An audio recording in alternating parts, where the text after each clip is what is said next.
السلام علیکم ورحمۃ اللہ وبرکاتہ۔ سورۃ الحج 77 78 آیا میں اللہ تعالیٰ وعلیکم السلام فرماتے ورحمۃ اللہ ہیں وبرکاتہ۔ کہ کامیاب لوگ کون ہیں؟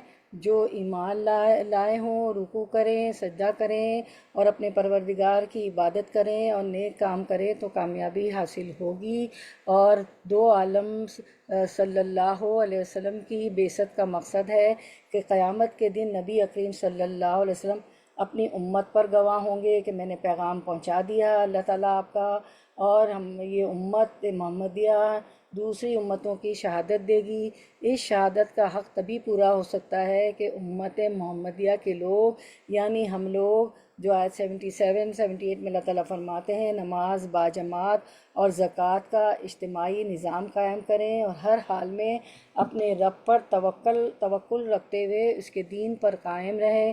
تو اللہ تعالیٰ ہی سب کا کارساز ہے، جو بہترین کارساز اور بہترین مددگار ہے، اس پہ توکل ہونا چاہیے۔ مقصد یہ ہے کہ اللہ کی راہ میں کام کرنا، تبلیغ دین اور اسلام کو اپنانے اور اس کو نافذ کرنے میں کسی نقصان سے ڈرنے اور کسی سے خوف زدہ ہونے کی ضرورت نہیں ہے۔ اللہ تعالیٰ فرماتے ہیں کہ تمہارے معاملات کا ذمہ دار اور ہر کام میں تمہارا مددگار ہے۔ یقین رکھو کہ اس سے بہتر کوئی تمہارا خیر خواہ، ذمہ دار اور مددگار نہیں ہو سکتا۔ تو ہم دیکھتے ہیں کہ اس صورت مبارکہ کی ابتدا فکر آخرت کے عقیدے سے ہوئی اور اس کا اختتام بھی عقیدہ توحید پر کیا جا رہا ہے۔ اس لیے سب سے زیادہ زور توحید کو پہنچانے، توحید کے ابلاغ پر ہونا چاہیے۔ یہی دین کی اساس اور سب سے بڑی شہادت ہے، کیونکہ قیامت کے دن نبی صلی اللہ علیہ وسلم اپنی امت پر گواہ ہوں گے اور ہم یہ امت، آپ صلی اللہ علیہ وسلم کی امت دوسری امتوں کی شہادت دے گی۔ تو انشاءاللہ ہم شروع کرتے ہیں ہمارا سورۃ الحج آیت نمبر 73 سے۔ لاسٹ ٹائم ہم نے آیت نمبر 72 پہ اینڈ کیا تھا، آج تکمیل ہے انشاءاللہ، وما توفیقی الا باللہ۔ انشاءاللہ ہم اس کو فنش کر لیں گے اللہ نے چاہا تو۔ نحمدہ ونصلی علی رسولہ الکریم، اما بعد، فاعوذ باللہ من الشیطان الرجیم، بسم اللہ الرحمن الرحیم۔ ربی اشرح لی صدری ویسر لی امری واحلل عقدۃ من لسانی یفقہوا قولی۔ ربی زدنا علما، اللہم فقہنا فی الدین، اللہم انفعنا بما علمتنا وعلمنا ما ینفعنا وزدنا علما، آمین یا رب العالمین۔ آپ کا 17 جز ہے جو کہ اب آج فنش ہو جائے گا اور 18 شروع ہو جائے گا اگلے درس میں سورۃ الحج۔ چلیں ہم شروع کرتے ہیں آیت نمبر 73 سے۔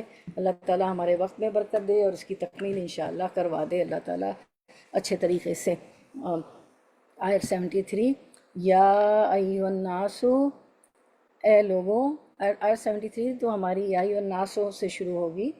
یا ایھا الناس آیت 73 ہے نا، تو 73، یا ایھا، اے، الناس، لوگو، ضربا، بیان کی گئی ہے، مثل، مثال، فاستمعوا، پس غور سے سنو، لہو، اسے، انا، بے شک، الذین، وہ، جنہیں، تدعونا، تم پکارتے ہو، من دون اللہ، اللہ کے سوا، لن، ہرگز نہیں، یخلقو، وہ پیدا کر سکتے، ذباباً، ایک مکھی، ولو اجتمعوا، ولو اگرچہ، اجتمعوا، وہ جمع ہو جائیں، لہو، اس کے لیے، وَإِنْ، اور اگر، یسلبہم، چھین لے ان سے، الذباب، مکھی، شیئاً، کوئی چیز، لا یستنقذوہ، نہیں وہ چھڑا سکتے اس کو، منہ، اس سے، ضعفا، کتنا کمزور ہے، الطالب، طلب کرنے والا، والمطلوب، اور وہ جس سے طلب کیا جاتا ہے۔ رواں ترجمہ آیت 73، لوگوں، تم سے ایک مثال بیان کی جاتی ہے، اسے ذرا غور سے سنو۔ جن لوگوں کو تم اللہ کے سوا پکارتے ہو، وہ اگر سارے بھی اکٹھے ہو جائیں تو ایک مکھی بھی پیدا نہیں کر سکتے، اور اگر مکھی ان سے کوئی چیز چھین کر لے جائے تو اس سے چھڑا بھی نہیں سکتے۔ چاہنے والا بھی ناتوا، طالب بھی ناتوا، اور مطلوب جس کی مدد طلب کی جا رہی وہ بھی ایسا ہی ناتوا اور کمزور، ضعیف۔ تو اللہ تعالیٰ نے اس مثال میں مکھی کا انتخاب اس لیے فرمایا ہے کہ وہ بہت چھوٹی اور حقیر سی مخلوق ہے۔ یا ایھا الناس ضرب مثل، لوگوں، تم سے ایک مثال بیان کی جاتی ہے، فاستمعوا لہو، اسے ذرا غور سے سنو، کان کھول کے سنو، کیا کہ ان الذین تدعون من دون اللہ لن یخلقوا ذبابا ولو اجتمعوا لہ، کہ جن لوگوں کو تم اللہ کے سوا پکارتے ہو وہ اگر سارے بھی اکٹھے ہو جائیں تو ایک مکھی بھی پیدا نہیں کر سکتے۔ جو لوگ شرک کرتے ہیں آج بھی، اور جب سے دنیا قائم ہے، اور آپ صلی اللہ علیہ وسلم کے زمانے میں قریش مکہ کے لوگ بھی، تو اللہ تعالیٰ فرماتے ہیں کہ وَإِن يَسْلُبْهُمُ الذُّبَابُ شَيْئًا لَا يَسْتَنقِذُهُ مِنْهُ، اور اگر مکھی ان سے کوئی چیز چھین کر لے جائے تو اس سے چھڑا بھی نہیں سکتے۔ ضعف الطالب والمطلوب، چاہنے والا طالب بھی ناتواں، کمزور، اور مطلوب جس کی مدد طلب کی جا رہی، جس کی مدد طلب کی جا رہی، وہ بھی ایسا ہی ناتواں اور کمزور۔ اللہ تعالیٰ نے اس مثال میں مکھی کا انتخاب کیوں کیا ہے؟ کیونکہ مکھی وہ بہت چھوٹی اور حقیر سی مخلوق ہے، اور مکھی جو ہے کھانے پہ بھی بیٹھتی ہے، پھر جا کے دوبارہ گندگی پہ بھی بیٹھ جاتی ہے، جس سے سب لوگوں کو نفرت اور گھن آتی ہے۔ اب جو لوگ اللہ کے علاوہ کسی دوسرے سے اپنی حاجات طلب کرتے ہیں، مشکل کشا اور حاجت روا سمجھتے ہیں اللہ کے سوا جس کسی کو، انہوں نے خود اپنے آپ کو کمزور سمجھ کر ہی اپنے معبود سے حاجت طلب کی۔ لہٰذا اس کمزوری میں تو کوئی شبہ ہی نہیں رہا کہ مانگنے والا تو ہوتا ہی کمزور ہے، تو وہ حاجت طلب کرتا ہے جس سے مراد طلب کی جا رہی ہے، یعنی جن بتوں اور جو بھی سورج چاند آسمان آگ جس کے بھی پجاری ہیں، تو وہ جس سے مراد طلب کرتے ہیں اس کا اپنا حال یہ ہے کہ وہ ایک مکھی جیسی حقیر مخلوق بھی پیدا نہیں کر سکتا۔ ان کے سامنے جو نظریں نیازیں پیش کی جا رہی ہیں، یہ لوگ بتوں کے آگے نظریں پیش کرتے تھے نا، تو ان پر مکھی بیٹھ کر اس کا حقیر سا حصہ اڑا لے جائے، جو نیاز نظر وہ رکھتے تھے، تو وہ اس سے واپس بھی نہیں لے سکتا۔ پھر یہ کسی ایک معبود کا مسئلہ نہیں، سارے معبود مل کر بھی نہ ایک مکھی تک پیدا کر سکتے ہیں، وَلَوِ اجْتَمَعُوا لَهُ، ٹھیک ہے، اور نہ ہی اس کی چھینی ہوئی چیز اس سے چھڑا سکتے ہیں۔ اور پھر مکھی جو ہے ویسے بھی نہیں چھڑا سکتے مکھی سے، اور مکھی کو اگر آپ مکھی کے متعلق پڑھیں جانیں تو مکھی اپنا کھانا باہر ہضم کر کے اندر لے جاتی، چلو پیٹ سے کوئی چیز نکالے ہوئے، لیکن وہ تو اس کو پیس کے پاس کے ہضم کر کے اندر لے جاتی اپنی طاقت کے لیے، تو وہ اپنی چھینی ہوئی چیز اس سے چھڑا نہیں سکتے۔ پھر اس سے بڑھ کر ان کی بے بسی اور کمزوری کیا ہو سکتی ہے؟ اب اگر یہ مشرک اس ایک بات پر ہی غور کر لیں تو انہیں اپنی حماقت کا پوری طرح علم ہو سکتا ہے کہ کمزور اور بے بسی میں ان کے معبودان سے بھی بڑھ کر ہیں، لہٰذا ان سے حاجات طلب کرنا نہایت احمقانہ بات ہے۔ تو یعنی یہ معبودان باطل جن کو تم اللہ کو چھوڑ کر مدد کے لیے پکارتے ہو، یہ سارے کے سارے جمع ہو کر ایک نہایت حقیر سی مخلوق مکھی بھی پیدا کرنا چاہیں تو نہیں کر سکتے۔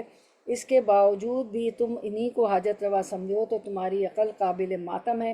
اس سے یہ معلوم ہوتا ہے کہ اللہ کے سوا جن کی عبادت کی جاتی رہی ہے وہ صرف پتھر کے بے جان مورتیاں ہیں جو ایک مکھی بھی پیدا نہیں کر سکتی ہیں۔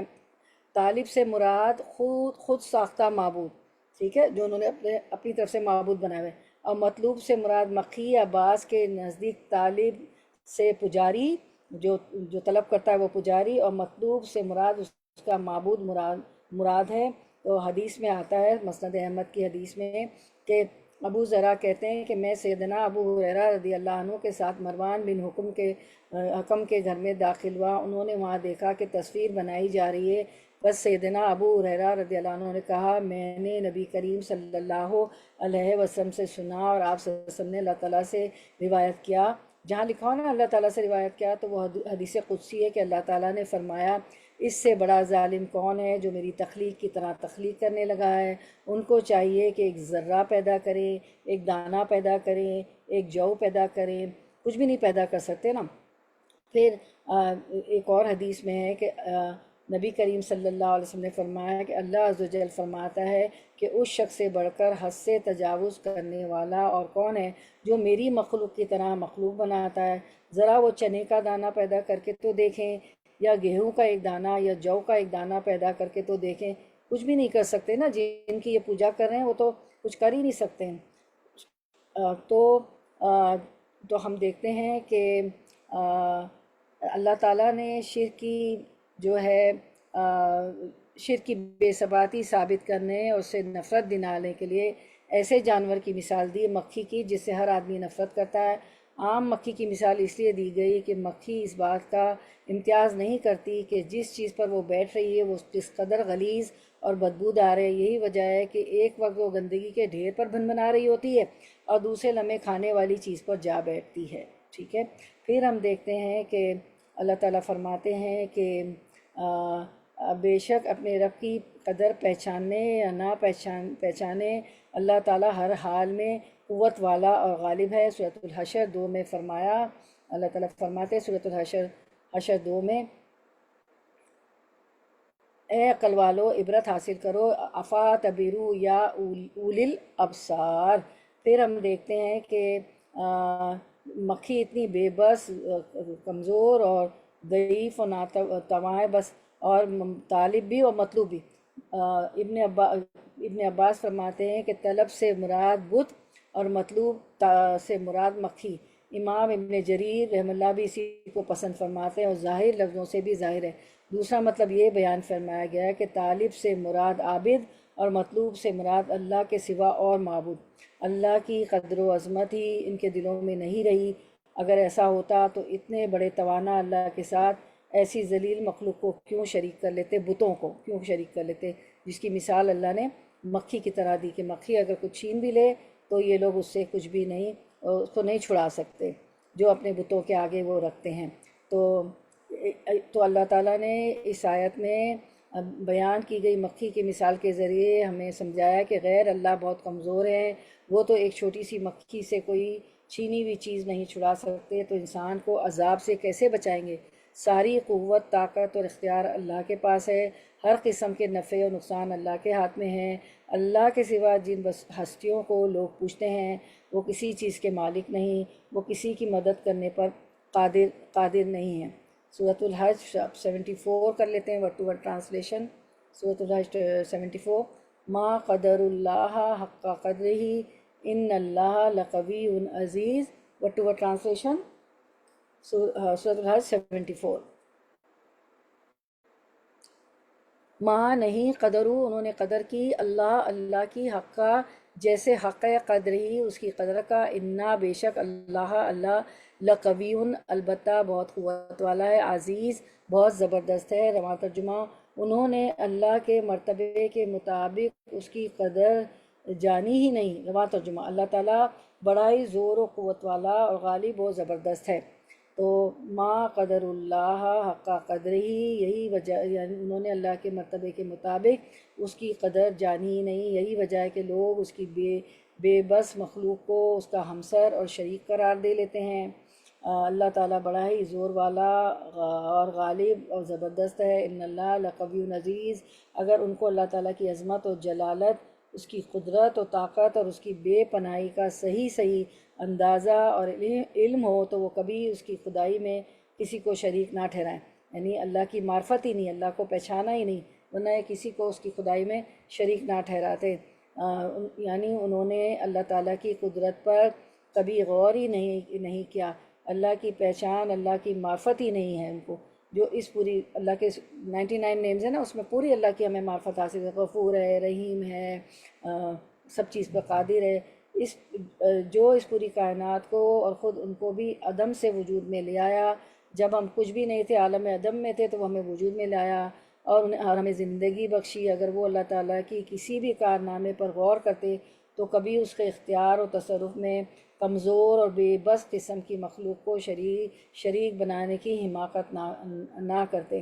اب آپ کو پتہ ہے نا کہ ایک دفعہ ایک واقعہ ملتا ہے ہمیں حدیث کی کتابوں میں کہ ایک بوڑھی عورت تھی، وہ قبر پر بیٹھ کے رو رہی ہے نا، تو آپ صلی اللہ علیہ وسلم وہاں سے گزرے تو آپ صلی اللہ علیہ وسلم نے فرمایا کہ تم صبر کرو، تو وہ کہنے لگی آپ کیا جانیں صبر کیا ہے، مطلب اس کو یہ ہوا کہ اگر جس پہ بیتتی ہے وہ صبر اس کو پتہ ہوتا ہے کہ صبر کیا ہے۔ اب اس نے تو ایسی باتیں کر لی، تو پھر اس کو پتہ چلا کہ یہ تو اللہ کے رسول ہے صلی اللہ علیہ وسلم، تو وہ جلدی دوڑی ہے، بھاگی ہے کہ اور کہتی ہے اللہ کے رسول صلی اللہ علیہ وسلم، مجھے پتہ ہی نہیں تھا کہ آپ اللہ کے رسول ہیں صلی اللہ علیہ وسلم، تو معرفت ہی نہیں تھی، پتہ ہی نہیں تھا نا کہ کون مجھے کہہ رہے ہیں تو اسی طرح اللہ کی بھی معرفت ہو تو اللہ کی قدر انسان پہچانے.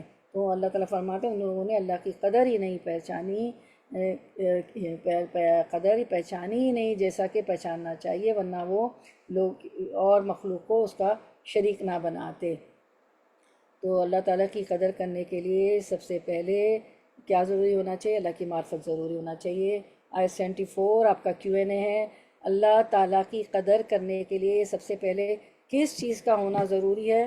جی کون بتائے گا؟ اللہ کی معرفت ہونا ضروری. جی اللہ تعالیٰ کی معرفت ہونی چاہیے. چلے دیکھ لیتے ہیں اللہ کی تعالیٰ کی قدر کرنے کے لیے سب سے پہلے کس چیز کا ہونا ضروری ہے. اللہ تعالیٰ کی قدر کرنے کے لیے سب معرفت سے و قدرت پہلے ہونی چاہیے. اللہ کی معرفت کا ہونا ضروری. جی بارک اللہ فی علمی. 75 ورڈ ٹو ورڈ ٹرانسلیشن کرتے ہیں انشاءاللہ. چلیں 77 اور 78 کی بڑی لمبی تفسیر ہے تو انشاءاللہ ٹائم پہ ختم ہو جائے انشاءاللہ. جی اللہ یصطفیٰ چن لیتا ہے من الملائکۃ فرشتوں میں سے رسولن پیغام پہنچانے والے ومن الناس اور انسانوں میں سے بھی انا بے شک اللہ سمیع خوب جاننے والا ہے، بصیر خوب دیکھنے والا ہے، باسوادہ بصر سے ہے.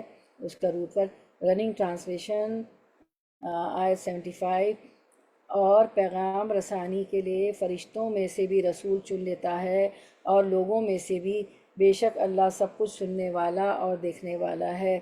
تو ہم دیکھتے ہیں اس کی تفسیر. اللہ یصطفی من الملائکۃ رسلا ومن الناس.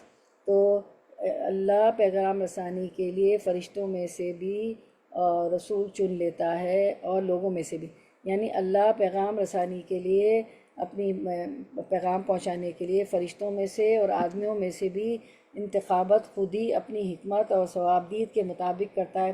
فرشتوں میں سے حضرت جبریل علیہ السلام یا وہ فرشتے جو حضرت زکریا، حضرت مریم، حضرت ابراہیم اور حضرت لوط علیہ السلام کے پاس پیغام رساں بن کر آئے تھے، اور لوگوں میں سے تمام انبیاء اور رسول اللہ ہی کا پیغام لوگوں کو پہنچاتے رہے ہیں. لوگوں میں سے موسیٰ علیہ السلام، عیسیٰ علیہ السلام، یوسف علیہ السلام، یعقوب علیہ السلام، نوح علیہ السلام، یہ سب پہنچاتے رہے ہیں. اور احادیث صحیحہ میں آیا کہ جس طرح لوگوں میں سے پیغمبر سب سے افضل ہوتے ہیں، اسی طرح پیغام رساں فرشتے بھی دوسرے فرشتوں سے افضل ہیں. جیسے جبریل علیہ السلام تمام فرشتوں میں افضل ہیں. اس آیت میں دراصل کافروں کے ایک اعتراض کا جواب دیا گیا ہے. وہ کہتے تھے کہ اگر اللہ کو کوئی رسول بھیجنا ہی تھا تو وہ مکہ اور طائف کی بڑی بستیوں میں سے کسی بڑے آدمی کا انتخاب کرتا. اس کے جواب میں اللہ نے فرمایا کہ یہ بات بھی اللہ ہی خوب جانتا ہے کہ لوگوں میں سے رسالت کا اہل کون ہے، اور اس معاملے میں کسی کو اعتراض کا کوئی حق حاصل نہیں ہونا چاہیے. ان اللہ سمیع بصیر، بے شک اللہ سب کچھ سننے اور جاننے والا ہے. تو یہاں اللہ یصطفی من الملائکۃ رسلا ومن الناس، فرشتوں میں سے اور انسانوں میں سے پیغام پہنچانے والوں کو اللہ ہی چھانٹ لیتا ہے. تو رسول فرستادہ بھیجا ہوا قاصد کی جمع ہے، اور اللہ تعالیٰ نے فرشتوں سے بھی رسالت کا یعنی پیغام رسانی کا کام لیا ہے. جیسے حضرت جبریل علیہ السلام کو اپنی وحی کے لیے منتخب کیا کہ وہ رسولوں کے پاس وحی پہنچائیں یا عذاب لے کر قوموں کے پاس جائیں، اور لوگوں میں سے بھی جنہیں چاہا رسالت کے لیے چن لیا اور انہیں لوگوں کی ہدایت اور رہنمائی پر مامور فرمایا. یہ سب اللہ کے بندے تھے، وہ منتخب اور چنے ہوئے تھے. لیکن کسی کے لیے خدائی اختیارات میں شرکت کے لیے جس طرح کے بعض لوگوں نے انہیں اللہ کا شریک گردان لیا، ایسا نہیں ہے. کوئی بھی اللہ کی جو ہے ساتھ شریک نہیں ہے، بلکہ صرف اللہ کا پیغام پہنچانے کے لیے تھے یہ رسول اور یہ نبی، سارے فرشتوں میں سے یا نبیوں میں سے. پھر اللہ تعالیٰ فرماتے ہیں ان اللہ سمیع بصیر، بے شک اللہ سننے والا دیکھنے والا ہے. وہ بندوں کے اقوال سننے والا ہے اور بصیر ہے، یعنی جانتا ہے کہ رسالت کا مستحق کون ہے. جیسے اللہ تعالیٰ نے سورۃ الانعام 124 میں فرمایا کہ اللہ عالم حیث یجعل رسالتہ، اور جب ان کو کوئی آیت پہنچتی ہے تو یوں کہتے ہیں کہ ہم ہرگز ایمان نہیں لائیں گے. سورۃ الانعام 124، ہم ہرگز ایمان نہ لائیں گے جب تک کہ ہم کو بھی ایسی چیز نہ دی جائے جو اللہ کے رسولوں کو دی جاتی ہے. اس موقع کو تو اللہ خوب ہی جانتا ہے کہ کہاں وہ اپنی پیغمبری رکھے. اللہ عالم حیث یجل رسالتہ، یہ اللہ ہی جانتا ہے، ٹھیک ہے۔ اس کے بعد ہم دیکھتے ہیں کہ ان کو جی اللہ آپ سے پوچھتے تھے کہ آپ کے پاس کون سا فرشتہ وحی لے کر آتا ہے، تو آپ نے فرمایا جبریل علیہ السلام۔ تو جب ان کے پاس تو وہ کہنے لگے جبریل علیہ السلام تو ہم نہیں مانیں گے آپ کو کہ جبریل علیہ السلام تو عذاب لے کے آئے تھے۔ تو اسی بات کو سورۃ الانعام سورۃ البقرہ 97 میں اللہ تعالیٰ نے فرمایا کہ جو جبریل اور میکائل کا دشمن ہو وہ اللہ کا بھی دشمن ہے۔ قل من کان عدوا لجبریل فإنه نزله على قلبك بإذن اللہ مصدقا لما بین یدیہ وہدی وبشریٰ للمؤمنین، ٹھیک ہے۔ تو جو جبریل اور میکائل کا دشمن ہے وہ بھی وہ اللہ کا بھی دشمن ہے۔ تو ان کو جبریل علیہ السلام سے بھی بڑا بغض تھا، تو کہتے تھے ہم آپ کو نہیں مانیں گے کیونکہ جبریل علیہ السلام آپ کے پاس وحی لاتے ہیں تو وہ تو لوگوں پہ عذاب لاتے تھے، استغفر اللہ۔ تو یہی بات اللہ نے بتائی کہ اللہ کو پتہ ہے کہ رسولوں میں سے پیغمبروں میں سے کس کو چنا اور فرشتوں میں سے کس کو چنا۔ آیت نمبر 76 دیکھ لیتے ہیں انشاءاللہ ورڈ ٹو ورڈ ٹرانسلیشن۔ یعلم وہ جانتا ہے، ما جو کچھ بینا ایدیہم ان کے آگے ہے، وما اور جو کچھ خلفہم ان کے پیچھے ہے، وإلی اللہ اور طرف اللہ ہی کے ترجعو لوٹائے جاتے ہیں الامور سب کام۔ امور پر جمع ہے اور اس کی سنگولر کیا ہوگی امور کی؟ یہ جمع ہے نا امور، امر، امر جزاک امر بارک اللہ امر بارک اللہ فی میں۔ اب ہم کرتے ہیں رما ترجمہ 76۔ وہ اسے بھی جانتا ہے جو کچھ ان کے سامنے ہے، اسے بھی جو ان سے اوجل ہے، اور تمام معاملات اسی کی طرف لوٹائے جاتے ہیں، ٹھیک ہے۔ اب یہ ہم دیکھتے ہیں یعلم ما بین ایدیہم وما خلفہم، یہ جو ہے یہ جملہ قرآن کریم میں 4 مقامات پر آیا ہے، ٹھیک ہے۔ تو ہم تطبیق کر لیتے ہیں یعلم ما بین ایدیہم وما خلفہم۔ تو پہلے سورۃ البقرہ کی آیت نمبر 255، ٹھیک ہے۔ تو یہ سورۃ البقرہ کی آیت 255 یہ کون سی آیت ہے بتائیں؟ یہ کون سی آیت ہے؟ آیت الکرسی۔ آیت الکرسی، جی آیت الکرسی۔ یعلم آیت ما، الکرسی جی بارک اللہ فیک، یعلم ما بین ایدیہم وما خلفہم ولا یحیطون۔ تو یہ تو 4 مقامات پر ہے۔ تو سورۃ البقرہ آیت 255 میں یہی آیا، تو ہم نے تطبیق کر لی۔ پھر سورۃ الطٰہٰ آیت نمبر 110 میں بھی یعلم ما بین ایدیہم وما خلفہم، ٹھیک ہے۔ جو کچھ ان کے آگے پیچھے ہے اسے اللہ ہی جانتا ہے۔ پھر تیسری جو ہے سورۃ الانبیاء آیت نمبر 28، یعلم ما بین ایدیہم وما خلفہم، ٹھیک ہے۔ پھر چوتھے مقام پر یہ آئی ہے سورۃ الحج کی جو آج کی ہماری آیت ہے، یعلم ما بین ایدیہم وما خلفہم، ٹھیک ہے۔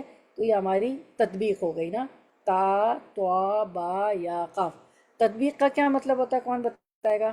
تطبیق، جی کیا مطلب ہوا؟ کیا کیا ہم نے تطبیق سے؟ ابھی ہم نے کیا کیا؟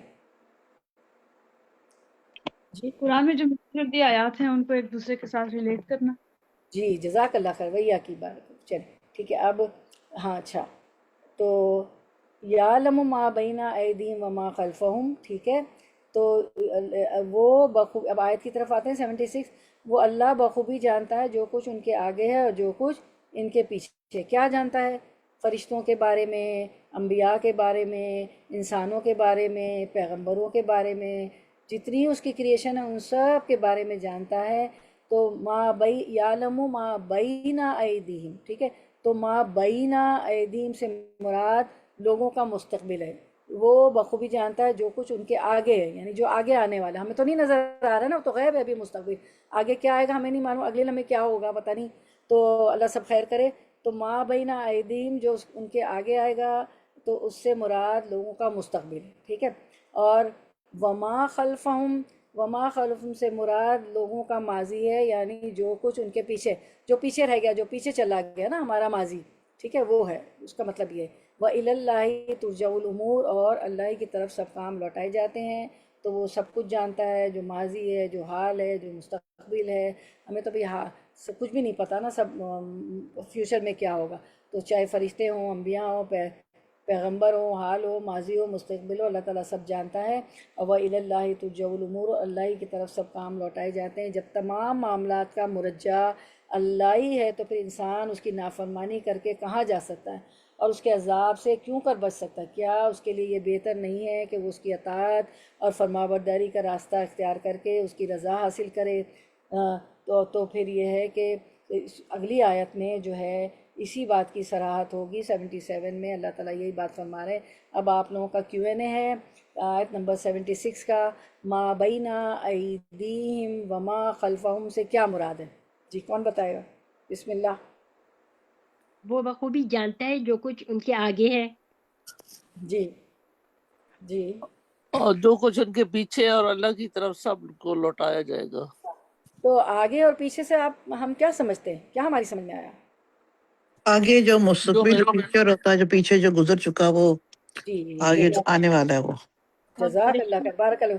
آگے جو مستقبل ہے وہ ہم نہیں جانتے کیا ہوگا، ماضی جو گزر چکا ہے وہ بھی اللہ جانتا ہے اور ہم تو بھول جاتے ہیں بعض دفعہ نا، ٹھیک ہے، جزاک اللہ خیر، بارک اللہ۔ اب آیت نمبر 77 ہماری سیکنڈ لاسٹ آیت ماشاءاللہ، یا ورڈ ٹو ورڈ ٹرانسلیشن آیت نمبر 77، یا ایھا الذین آمنو۔ ہاں اچھا، یہ Q&A تو دیکھ لیں، آپ لوگوں نے Q&A بتایا نا، ما بین ایدیہم وما خلفہم، اور ایدی جو ہے یدن کی جمع ہے، ٹھیک ہے، یدن پلور سنگولر ہے اور اید جمع ہے، تو ما بین ایدیہم وما خلفہم سے کیا مراد ہے؟ ما بین ایدیہم سے مراد لوگوں کا مستقبل ہے جو آگے آئے گا، وما خلفہم سے مراد لوگوں کا ماضی ہے جو پیچھے گزر چکا ہے۔ چلیں آیت 77 ورڈ ٹو ورڈ ٹرانسلیشن، یا ایھا الذین آمنو، یا اے الذین لوگوں جو، الذین تو لوگوں ہیں نا، تو لوگ تو سنگولر ہوگا تو اس کی واحد سنگولر کیا ہوگی الذین کی؟ الذی الذی جی جزاک اللہ خیر، الذی جزاک اللہ خیر۔ اے لوگوں جو ویاکم آمنو ایمان لائے ہو، ارکعو رکوع کرو، وسجدو اور عبادت کرو۔ اچھا اب اس میں لوگوں سے کہا جائے نا، بہت سارے سب لوگوں سے کہا جا رہا ہے نا کہ ایمان والے لوگوں سے، ٹھیک ہے، کس کو کہا گیا؟ آمنو، ایمان والے۔ تو کس سے ایمان والے کون ہے؟ یا الذین آمنو کس سے خطاب ہے اللہ تعالیٰ؟ آمنا صدقنا، ہم لوگ ہیں۔ ہم لوگ، جی جزاک اللہ خیر، ہم مسلم امت سب یہ ہم مسلمہ لوگ، جی ہاں، ہم ایمان والوں سے خطاب ہے۔ کیا؟ ارکعو، اب سارے بہت سارے لوگ ہیں تو ارکعو اور وسجدو میں کون سے دو حرف ہیں جو آپ کو بتا رہے ہیں کہ پلورل ہے؟ ہم سب ہیں۔ ارکعو اور وسجدو کو دیکھیں، واو جی واو الف، جزاک اللہ خیر، واو الف واو الف، ٹھیک ہے، رکوع کرو اور سجدہ کرو، جمع کا صیغہ ہے، وعبدو اور عبادت کرو، یہ بھی جمع کا صیغہ ہے، واو الف، ربکم اپنے رب کی، وفعلو اور کرو، پھر واو الف ہے، سب کے لیے نا، یہ ایمان والوں کے لیے، تمام ایمان والوں کے، الخیرہ بھلا بھلائی، لعلکم تاکہ تم تفلحون تم فلاح پاؤ، یہاں یہ تفسیر ہو جائے گی تو سجدے کے لیے گردن جھکا لیں گے۔ چلیں اب پہلے پڑھتے ہیں ہم رواں ترجمہ 77، اے لوگو جو ایمان لائے ہو، رکوع کرو اور سجدہ کرو اور اپنے پروردگار کی عبادت کرو اور نیک کام کرو تاکہ تم کامیاب ہو سکو، ٹھیک ہے، یا ایھا الذین آمنو، اے لوگو جو ایمان لائے ہو، یعنی تمام ایمان والے، ہم لوگ بھی اس میں شامل ہے، ارکعو کیا کرو؟ رکوع کرو، وسجدو اور سجدہ کرو، وعبدو اور اپنے پروردگار، وعبدو ربکم اپنے رب کی عبادت کرو، وفعلوا الخیرہ اور نیک کام کرو۔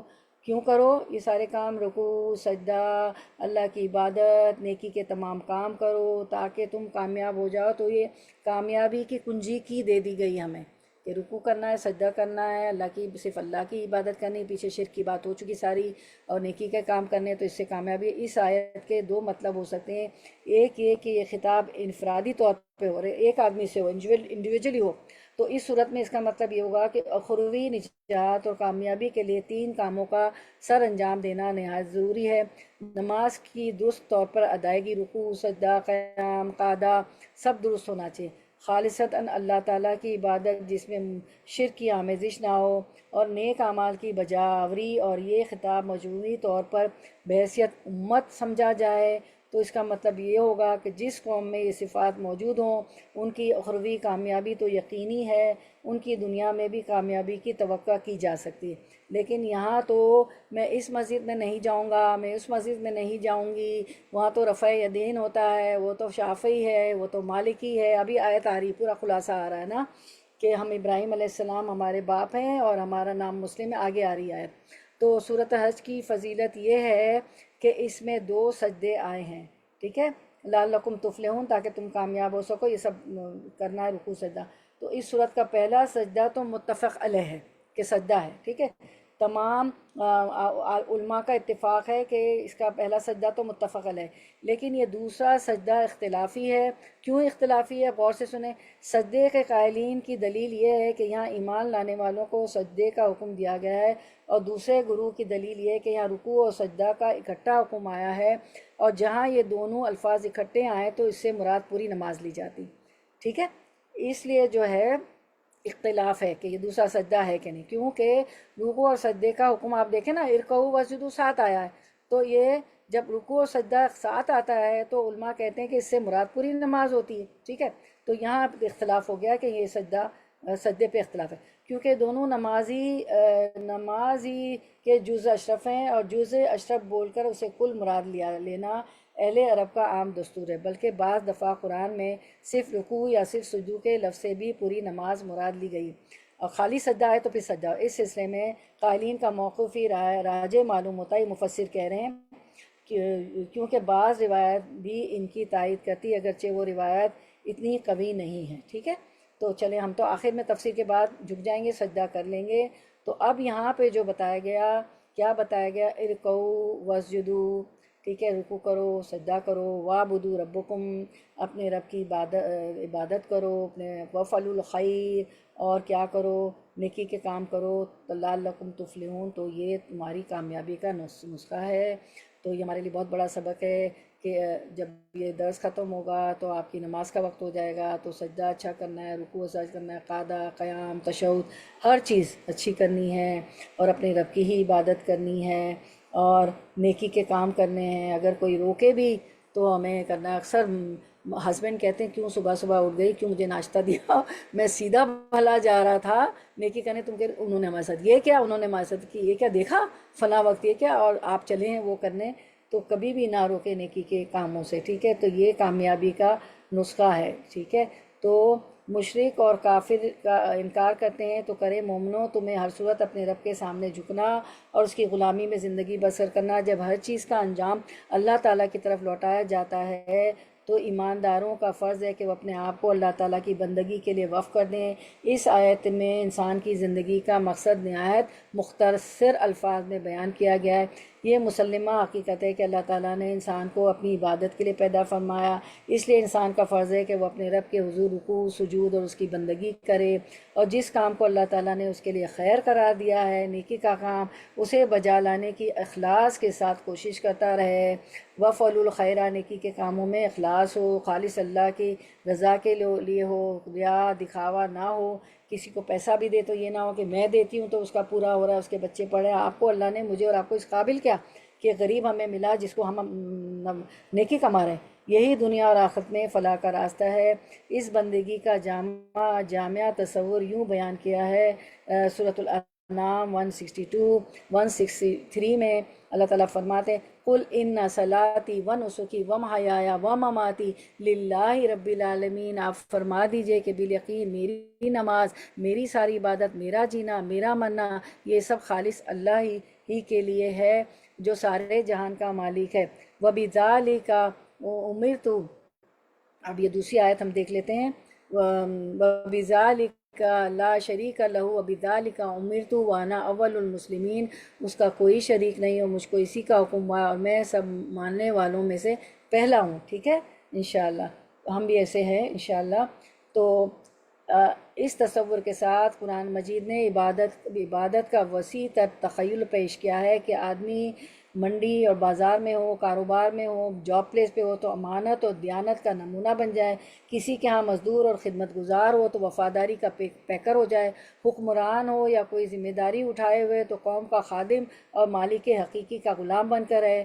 ہمارے تو جو حکمران ہیں تو بڑے پروٹوکول کے ساتھ چلتے ہیں، بڑے باڈی گارڈ ہوتے ہیں، اور ہم دیکھیں صحابہ کرام کو جب وہ لوگ کہیں کے گورنر، کہیں کے حاکم بنائے گئے، اور حضرت عمر رضی اللہ عنہ کو دیکھیں کہ وہ رات کو گشت کرتے تھے اور دیکھتے تھے کہ کیا ہو رہا ہے کیا نہیں ہو رہا ہے۔ تو انہوں نے سنا تھا کہ ایک بچی اپنی ماں کو کہہ رہی کہ امی دودھ میں پانی نہ ملاؤ، ٹھیک ہے نا، اچھی باتیں امی کو بتا رہی تھی اپنی والدہ کو، تو انہوں نے ان کو شادی کا پیغام بھیجا، اپنی بہو بنا لیا اپنے بیٹے کے لیے. اور وہ کہتے تھے حضرت عمر رضی اللہ عنہ کہ اگر فرات اور کی نہر پہ جو ہے کتا بھی پیاسا رہا تو میری پکڑ ہو جائے گی، ٹھیک ہے. نہ دجلہ تو حکمران ہو یا کوئی ذمہ داری اٹھائے تو قوم کا خادم اور مالک کے حقیقی کا غلام بن کر رہے، کیونکہ مالک نے مجھے یہ مرتبہ دیا ہے. تو ہم تو والدہ ہیں، مائیں ہیں، تو ہم بہت خوشی سے ہمیں گھر کے کام کاج، شوہر بچوں کی خدمت کرنی چاہیے. غرض کے زندگی کا ایک ایک لمحہ اور شعبہ رب کی غلامی اور کے لیے وقف کرنے کا نام عبادت ہے. یہی انسان کی تخلیق کا مقصد، اور اسی کے لیے انسان کا ہر عمل وقف ہونا چاہیے. ابھی آپ نے پڑھی نا کلو ان صلاتی و نسوکی و مہایا رب العالمین. انبیاء اعظام اپنی دعوت کا آغاز اسی سے کیا کرتے تھے. اس تصور عبادت سے ہٹنا مقصد حیات کی نفی ہے اور غیر اللہ کی عبادت کرنے کے مترادف ہے، جس کا آدمی کو کسی حال میں بھی حق نہیں پہنچتا. ایمان، کفر اور نفاق کی بڑی بڑی نشانیاں ذکر کرنے کے بعد اللہ تعالیٰ نے بلا امتیاز تمام طبقات انسانی کو عبادت کا حکم دیتے ہوئے اپنی عبادت کے استحقاق کی یہ دلیل دی تھی. کس کی؟ ذباب کی، مکھی کی. ٹھیک ہے. اب رکوع اور سجود کے آداب دیکھ لیتے ہیں. حدیث میں آتا ہے حضرت عبداللہ بن پہلے تو ہے کہ آپ سب نے فرمایا لوگوں نبوت کی بشارتوں میں سے اب صرف سچے خواب باقی رہ گئے، کیونکہ نبی تو اب کوئی آئیں گے نہیں کہ وہی آئے گی، تو سچے خواب آتے ہیں جو مسلمان خود دیکھے گا یا اس کے لیے کوئی کسی دوسرے کو دکھایا جائے گا. ٹھیک ہے. اب ہماری آیت سے ریلیٹڈ خبردار رہو. آپ سب نے فرمایا بلا شبہ مجھے رکوع اور سجدے کی حالت میں قرآن پڑھنے سے منع کیا گیا. ہم کہتے ہیں نا سبحان ربی العظیم، سبحان ربی الاعلیٰ. رکوع و سجدے کی دعائیں کرنی، قرآن نہیں پڑھنا ہے. جہاں تک رکوع کا تعلق ہے اس میں اپنے رب عز و جل کی عظمت اور کبریائی بیان کرو. ٹھیک ہے. اور جہاں تک سجدے کا تعلق ہے اس میں خوب دعا کرو. تو آپ لوگوں کو سجدے اور رکوع کی دعائیں آتی ہیں ماشاءاللہ، اور میں ڈال بھی دوں گی. ٹھیک ہے. ساری میں اور سسٹر عظمیٰ واٹس ایپ پہ اس کو پوسٹ بھی کر دیں گے. پھر آپ صلی اللہ علیہ وسلم نے فرمایا بندہ اپنے دوسری حدیث سے رب کے سب سے زیادہ قریب اس حالت میں ہوتا ہے جب وہ سجدے میں ہوتا ہے، لہٰذا اس میں کثرت سے دعا کرو. وہی جو سجدے کی دعائیں ہیں وہ کیا کریں انشاءاللہ. ٹھیک ہے. اس کے بعد ہم دیکھتے ہیں رکوع سجود کرنے سے مراد نماز کی مکمل ادائیگی ہے. اللہ تعالیٰ کے بتلائے ہوئے احکام پر عمل کرنا کامیابی کی ضمانت ہے. رکوع و سجدے کی اہمیت دیکھ لیتے ہیں. آپ آیات دیکھ لیتے ہیں رکوع و سجدے کی اہمیت. حامیم سجدہ 37 میں اللہ تعالیٰ نے فرمایا سورج اور چاند کو سجدہ نہ کرو، سجدہ اسے کرو جس نے انہیں پیدا کیا. سورۃ الحجر 98 اللہ کی تسبیح بیان کرو اور سجدہ کرنے والوں میں سے ہو جاؤ. سورۃ النحل 45 آپ پڑھ چکے ہیں. سورۃ النحل ہر چیز کا سایہ بھی اللہ کو سجدہ کرتا ہے. سورۃ الحج 77 جو ہماری آج کی آیت ہے، اے ایمان والو رکوع کرو اور سجدہ کرو اور اپنے رب کی عبادت کرو. سورۃ النجم 62 اللہ کو سجدہ کرو اور اسی کی عبادت کرو. سورۃ النحل 46 سورۃ النحل آپ پڑھ چکے ہیں. اللہ کو زمین اور آسمان کی ہر چیز سجدہ کرتی ہے. اللہ اکبر. سورۃ الرحمن 6 ستارے اور درخت اللہ کو سجدہ کرتے ہیں. سورۃ الاعراف 206 جو ملائکہ آپ کے رب کے پاس ہیں وہ اس کی عبادت سے تکبر نہیں کرتے، اس کی تسبیح بیان کرتے ہیں، اس کو سجدہ کرتے ہیں. سورۃ الحج 18 آپ کا گزر چکا ہے. اللہ کو زمین اور آسمان کی ہر چیز، سورج، چاند، ستارے، پہاڑ، درخت، چوپائے اور بے شمار لوگ سجدہ کرتے ہیں. ٹھیک ہے. سبحان اللہ. چلے اب ہماری لاسٹ آیت ماشاءاللہ اللہ تعالیٰ نے پہنچا ہی دیا اور ہو جائے گی کمپلیٹ اللہ نے چاہا تو. اچھا سجدہ کر لیتے ہیں ہم. ٹھیک ہے انشاءاللہ. کیونکہ یہ سجدے 2 سجدے نا سورۃ الحج میں، اور میں نے اس کی تفسیر بھی آپ کو بتا دی تھی. سجدہ وجہ اپنی وہ جھکا لیں گردن، پھر آپ مغرب کے بعد کر سکتی ہیں. سجدہ وجہ للذی خلقہ خلقہ وصورہ وشق سمعہ وبصرہ وبحولہ تبارک اللہ احسن الخالقین. میرے چہرے نے اس ذات کے لیے سجدہ کیا جس نے اسے پیدا کیا اور اس کی صورت گری کی اور اس کے کان اور اس کی آنکھیں بنائی. اور اللہ تعالیٰ جو ہے اللہ تعالیٰ بڑی برکتوں والا سب سے بہترین پیدا کرنے والا ہے. چلیں اللہ تعالیٰ قبول کر لے ہماری عبادتوں کو اور ایسا بنا دیں جو ہم پڑھ رہے ہیں. اب ہم آیت نمبر 78 آج کی آخری آیت. وجاہدو اور جہاد کرو فی اللہ اللہ کے راستے میں، حق کا جیسا کہ حق ہے. جہاد ہی اس کے جہاد کا ہوا، اس نے اشتباکم چن لیا ہے تمہیں، وما اور نہیں جعلا اس نے بنائی علیکم تم پر فی الدینی دین کے معاملے میں من حرجین کوئی تنگی، ملتا یہ دین ہے ابیکم تمہارے باپ ابراہیم کا علیہ السلام، ہوا اس اللہ نے سماکم نام رکھا ہے تمہارا المسلمین مسلمان من قبل اس سے پہلے بھی، وفی ھذا اور اس میں بھی، لی یکونا تاکہ ہوں الرسول رسول شہیدن گواہ علیکم تم پر، وتکونوا اور تم ہو جاؤ شہداء گواہ علی الناس تمام انسانوں پر، فاقیموا الصلاۃ فاقیموا پس قائم کرو الصلاۃ نماز، وآتوا الزکوٰۃ اور ادا کرو الزکوٰۃ زکوٰۃ، واعتصموا اور مضبوط تھام لو باللہ اللہ کو، ہوا وہی مولاکم مولا ہے تمہارا، فنعما پس کتنا اچھا ہے، المولا مولا دوست، ونعما اور کتنا اچھا ہے النصیر مددگار۔ ہمارا ترجمہ رننگ ٹرانسلیشن، اللہ کی راہ میں ویسے ہی جہاد کرو جیسے جہاد کا حق ہے، اسی نے تمہیں برگزیدہ بنایا اور تم پر دین کے بارے میں کوئی تنگی نہیں ڈالی، دین اپنے باپ ابراہیم علیہ السلام کا قائم رکھو، اس اللہ نے تمہارا نام مسلمان رکھا ہے اس قرآن سے پہلے اور اس میں بھی، تاکہ پیغمبر تم پر گواہ ہو جائے اور تم تمام لوگوں کے گواہ بن جاؤ، بس تمہیں چاہیے کہ نمازیں قائم کرو، زکوٰۃ ادا کرتے رہو، اللہ کو مضبوط تھام لو، وہی تمہارا ولی اور مالک ہے، پس کیا ہی اچھا مالک ہے اور کتنا بہتر مددگار ہے، فنعم المولا ونعم النصیر۔ تو چلے ہم اس کی تفسیر دیکھ لیتے ہیں۔ وجاہدوا فی اللہ حق جہادہ، اور اللہ کی راہ میں ویسا ہی جہاد کرو جیسے جہاد کا حق ہے۔ جہاد کا لفظ جوہد سے، جیم ہا دال، جوہد سے نکلا ہے جس کے معنی ہے کوشش کرنا، تو حقہ جہادی، وجاہدوا فی اللہ حقہ جہادی سے مراد ہے اپنی وسعت، اپنی طاقت، اپنی جد و جہد کوشش کرنی ہے، اور اپنی وسعت اور طاقت کے مطابق جد و جہد اور کوشش کرنی ہے، مراد ہے جتنی اور جیسی کوشش مطلوب ہے، جیسی اللہ کو چاہیے اللہ کی راہ میں وہ کی جانی چاہیے، وہ ہمیں کرنی چاہیے، ٹھیک ہے۔ تو اللہ کی راہ میں ویسے ہی جہاد کرو جیسے جہاد کا حق ہے۔ اس جہاد سے مراد بعض نے وہ جہاد اکبر لیا ہے جو جنگوں میں جاتے ہیں، جو اعلیٰ کلمت اللہ کے لیے کفار و مشرکین سے کیا جاتا ہے، اور بعض علماء نے ادائے امر الہی کی بجاوری کہ اس میں بھی نفس امارہ اور شیطان کا مقابلہ کرنا پڑتا ہے، جو اللہ کے احکام ہیں اس کی بجاوری کریں، تو اور شیطان اور نفس سے مقابلہ کریں، کیونکہ شیطان بھی روکتا ہے، ان وسوسے ڈالتا ہے، اور ہمارا نفس بھی بعض دفعہ تیار نہیں ہوتا ہے، اتنی صبح کون اٹھے، آج کل تو بہت جلدی اذانیں ہو رہی ہے، ٹھیک ہے، اور تہجد پڑھوں تو میں 4 بجے سے اٹھ جاؤں، تو بعض نے ہر وہ کوشش مراد لی ہے جو حق اور صداقت کے غلبے اور باطل کی سرکوبی کے لیے آتی ہے۔ پھر فرمایا اللہ تعالیٰ آگے آیت میں، هُوَ اجْتَبَاكُمْ وَمَا جَعَلَ عَلَيْكُمْ فِي الدِّينِ مِنْ حَرْجٍ، ٹھیک ہے، اسی نے تمہیں برگزیدہ بنایا ہے، اور کیا ہے، تم پر دین کے بارے میں کوئی تنگی نہیں ہے، ٹھیک ہے۔ وَمَا جَعَلَ عَلَيْكُمْ فِي الدِّينِ مِنْ حَرْجٍ، تو اس سے کیا مراد ہے کہ دین کے کام میں مشقت تو ہوگی، لیکن جب انسان محنت کرتا ہے تو کام آسان ہو جاتا ہے۔ اللہ تعالیٰ نے دین میں کوئی ایسا حکم نہیں رکھا جو انسان کے اختیار میں نہ ہو، جو انسان کی استطاعت میں نہ ہو۔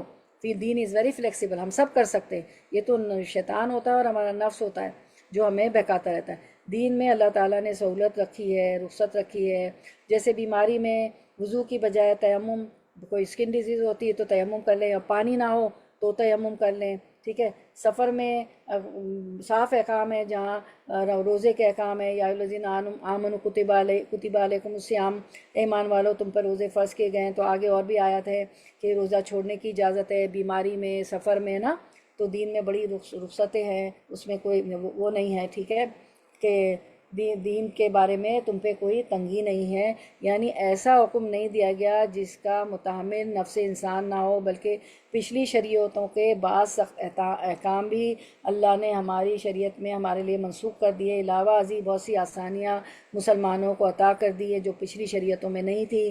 جو نماز نہیں پڑھ سکتا، ہمارے گھٹنوں میں درد آ گیا، ہم بیٹھ کے پڑھتے ہیں، کرسی پہ بیٹھ کے سجدہ کرتے ہیں، تو ویسے دیکھیں تو بہت سی آسانیاں نا، اس پہ پورا ایک درس ہو جائے آسانیوں پہ، ٹھیک ہے، تو کوئی حرج نہیں ہے۔ پھر آگے اللہ تعالیٰ فرماتے ہیں ملت ابیکم ابراہیم، یعنی کہ کیا فرمایا کہ دین اپنے باپ ابراہیم علیہ السلام کا قائم رکھو، ٹھیک ہے.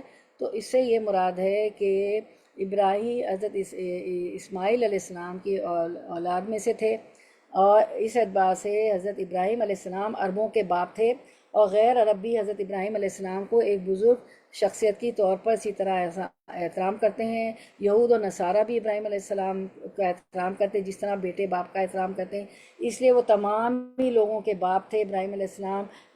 علاوہ ازیں پیغمبر اسلام کے عرب ہونے کے ناطے حضرت ابراہیم علیہ السلام باپ تھے، اس لیے امت محمدیہ کے باپ بھی ہوئے. اس لیے کہا گیا کہ یہ دین اسلام جسے اللہ نے تمہارے لیے پسند کیا ہے، یہ تمہارے باپ ابراہیم علیہ السلام کا دین ہے، اسی کی پیروی کرو. پھر آگے آیت میں اللہ تعالیٰ فرماتے ہیں کہ ہوا سماکم مسلمین، اور ابراہیم علیہ السلام کے دین پہ کو قائم رکھو. اس اللہ نے تمہارا نام کیا رکھا ہے؟ مسلمان رکھا ہے. من قبل، اس قرآن سے پہلے بھی، وفی ھذا، اور اس قرآن میں بھی، تاکہ کیا ہو، لیکون الرسول شہیدا علیکم وتکونوا شہداء علی الناس، تاکہ اس میں بھی تاکہ پیغمبر تم پر گواہ ہو جائے اور تم تمام لوگوں کے گواہ بن جاؤ. تو اس میں اللہ تعالیٰ فرماتے ہیں مسلمان مسلمان کا مرجع بعض کے نزدیک حضرت ابراہیم علیہ السلام میں ہیں، یعنی نزول قرآن سے پہلے تمہارا نام مسلم بھی حضرت ابراہیم علیہ السلام نے ہی رکھا ہے. بعض کے نزدیک مرجع اللہ تعالیٰ ہے، یعنی اس نے تمہارا نام مسلم رکھا ہے، ابراہیم علیہ السلام نے نام مسلم رکھا ہے، یا اللہ تعالیٰ نے تمہارا نام مسلم رکھا ہے. تو مسلم کے لغوی معنی ہے اللہ کے احکام کے سامنے سر تسلیم خم کر دینا، پک اینڈ چوز نہیں کرنا کہ میں جو اچھا لگا وہ تو احکام مان لیا، جو اچھا نہیں لگا وہ نہیں مانگا، یا شوہر کے کندھے پہ بندوق چلا دی کہ وہ تو پسند نہیں کرتے کہ میں لوہا، میں آئی بروز بنانی پڑتی جبکہ اللہ نے کہا کہ لوہا نہ لگے، یا مجھے حجاب کرنا پڑتا ہے وہ لائک نہیں کرتے. تو یہ ہے کہ یہ ہیلے بہانے ہیں نا سارے. تو اور مسلم کے لغوی معنی ہوتے ہیں کہ ایسا اونٹ جس کی نکیل اس کا مالک جو ہے جہاں کھینچ کے لے چلے وہ چل پڑتا ہے. تو مسلم کے لغوی معنی اللہ کے احکام کے سامنے سر تسلیم خم کر دینا. اس لحاظ سے ہر نبی پر ایمان لانے والی قوم مسلم ہی تھی.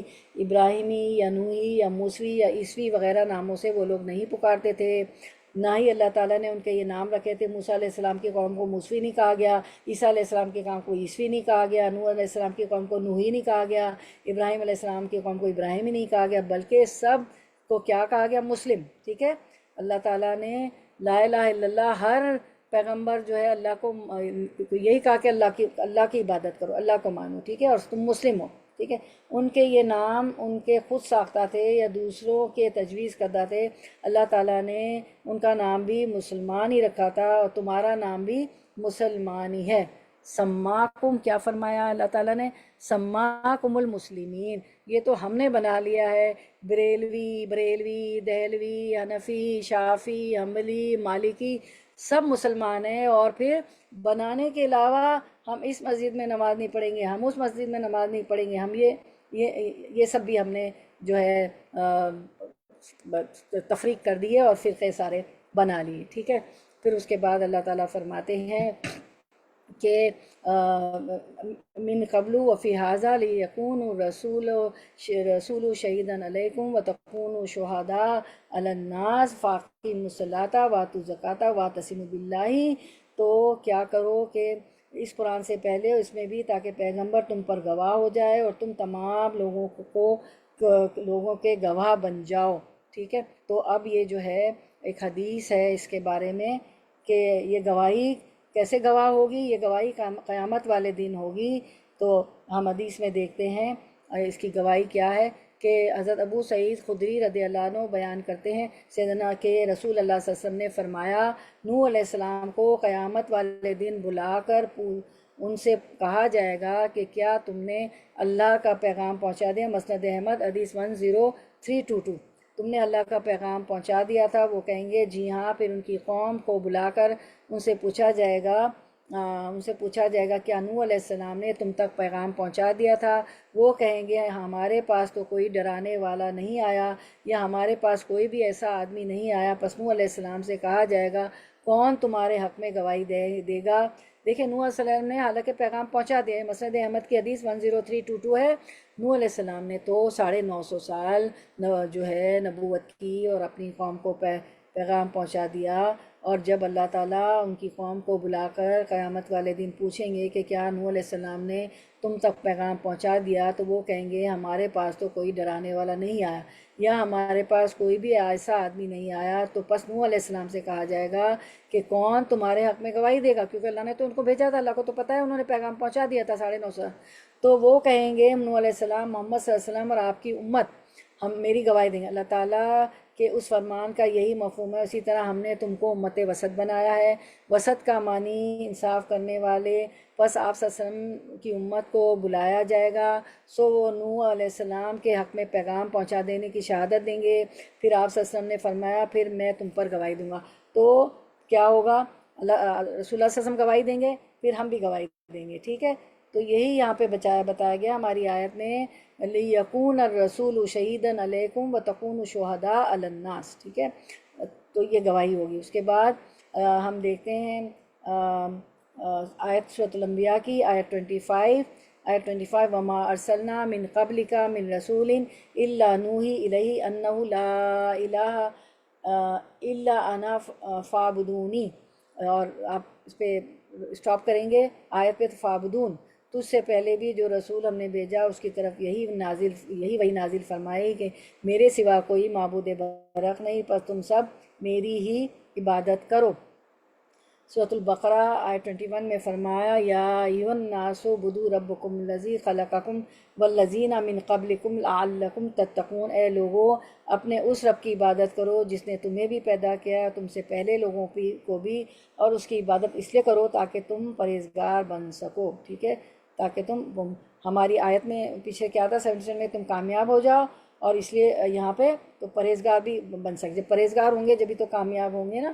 ٹھیک ہے، اس کے بعد ہم دیکھتے ہیں مسند احمد کی 9627، رسول اللہ صلی اللہ علیہ وسلم نے فرمایا میں بھی تم کو 5 چیزوں کا حکم دیتا ہوں. اللہ تعالیٰ نے مجھے ان کا حکم دیا ہے. وہ 5 چیزیں یہ ہیں: جماعت کے ساتھ جڑے رہنا، امیر کی بات سننا ہے، جماعت کا جو امیر ہو، جو بھی ہمارا ہیڈ ہو، اور اس کی اطاعت کرنا، ہجرت کرنا، اللہ تعالیٰ کی راہ میں جہاد کرنا. پس جو آدمی ایک بالش کے بغیر جماعت سے نکل گیا، اس نے واپس پلٹنے تک اپنی گردن سے اسلام کا معاہدہ اتار پھینکا، اور جس نے جاہلیت کی پکاری وہ جہنم کی جماعت سے ہوگا. لوگوں نے کہا اے اللہ کے رسول اگرچہ وہ روزے بھی رکھے اور نماز بھی پڑھے.